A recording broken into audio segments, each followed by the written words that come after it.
কিরে দোষ কি অবস্থা? কই কই থাকোস, দেখা যায় না তোরে? সব সময় সময় থাকে না, জীবন একটা সময় সময় হারিয়ে ফেলে। সময় হারাস নাই, বন্ধুদের কথা ভুলে গেছস, তাই তো আর দেখা করস না। ইচ্ছা থাকলেও দেখা করতে পারস না, কিন্তু আচ্ছা থাক, আমার একটু কাজ আছে। ওই বেটা আয়।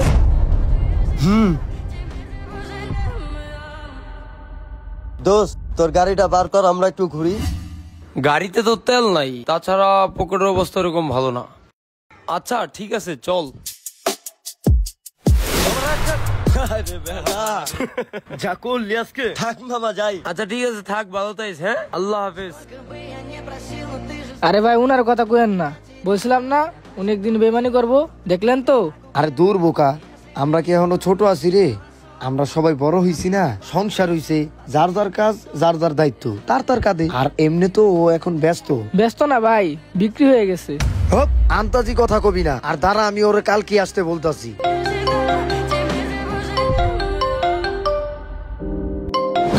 হ্যালো মামা, তুই কালকে আয় তো এলাকায়। দেখ আমি গ্রামে আছি, আমার আস্তে আস্তে 4-5 দিন লাগবে। আমি আসি ঢাকা, তারপর তোদের সাথে দেখা করব। আচ্ছা ঠিক আছে। কি বললো ভাই? গ্রামে আছে, বলছে 4-5 দিন পর আসবো। হোপ মিয়া, আপনি হ্যাঁ না আমার লগে।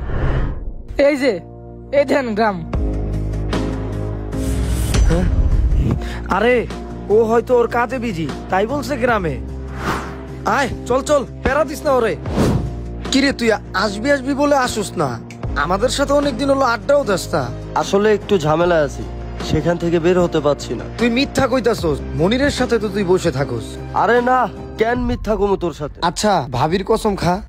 আরে দেখ, মনিরেরা একটু উঁচু লোক, আমি তাদের সাথে উঠা বসা করি, নতুন নতুন কথা শিখতে পারি। আর মনির রেস্টুরেন্টে নিয়ে গেলে কোনো বিলের ঝামেলা থাকে না। আর এখানে তো ভাই 5-5, 10-10 টাকার চায়ের জন্য 5-5 জনে ভাগ করে, তুই বুঝতে পারছিস না? ঠিক কথা, চল ঠিক আছে, দেখা হবে। হ্যাঁ ভাই। দেখি মামা। কালকে তোরে আমি একটা কাজ দিছিলাম, সেটা কি হয়ে গেছে? না ভাই, ওটা একটু জটিল ছিল, তাই হয়নি। জটিল?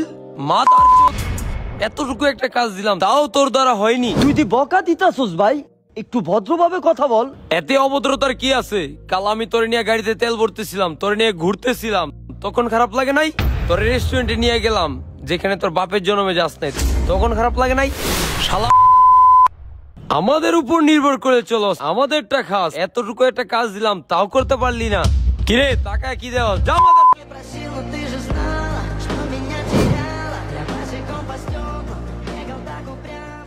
দোষ 5টা টাকা দে, আমি 5 দেই আর তুই 5 দে, একটা সিগারেট লই। আরে আমার তো নাই, আমি 15 তারিখ বেতন পামু, তখন তোরা খাইস, এখন তোরা যোগান দে। দেখ বেটা, 2-4-5 টাকা থাকে না তখন লগে। আরে আমারে কসকে, ওরে ক হিজলাগো মতো ঘুরে খালি পকেটে। আঙ্কেল বাবু কই? ভাবু ঘুমায়, তোমার তো ছিলাম না বাবা, তুমি কেঠায়? আঙ্কেল আমি হৃদয়, আমারে চিনছেন না? হৃদয়, হৃদয়, ও তুমি আকবরে পোলা না? হ্যাঁ আঙ্কেল। তোমার কত ছোট দেখছি, মার্শাল্লাহ তুমি অনেক বড় হয়ে গেছে। আসো ঘরে আসো। তা বাবা কি করে এখন? এই তো ছোটখাটো একটা জব করি, আর আজকে বেতন পেলাম, প্রথম স্যালারি। ডাক দেন বাবুর, একটু ডাক দেন। বাবু, ওই বাবু। দেখ তোরা যে এমনি খাইতাছস, আমার কাছে কিন্তু এত টাকা নাই, আমার কাছে শুধু খরচার টাকা আছে। বসে শুধু খরচার টাকা দিছে। ভাই কত হইছে? 3445 টাকা। আল্লাহ, আমি এখন এত টাকা কই পাই? তোর আগেই কইছিলাম এত টাকা খাইতে না বেড়া। খাওয়াইতে পারবি না, ডেকেন স্কিল লিগা ফকিন্নি। ভাই দেখছেন, আমি কইছিলাম না এর বেতন টাকা দাম করে খাওয়া লাগবে না। ভাই আমি কিছু জানি না, তুই আনছস, তুই কি করবি কর, আমি গেলাম। এই বেটা দাঁড়া, এদিকে আয়। ভালোই হইলো তোরে পায়ে গেছি। আচ্ছা একটা প্রশ্ন করবো তোরে। হ্যাঁ কর। তোর মনে আছে তুই 15 দিন আগে বেতন পেয়েছিলি? হ্যাঁ।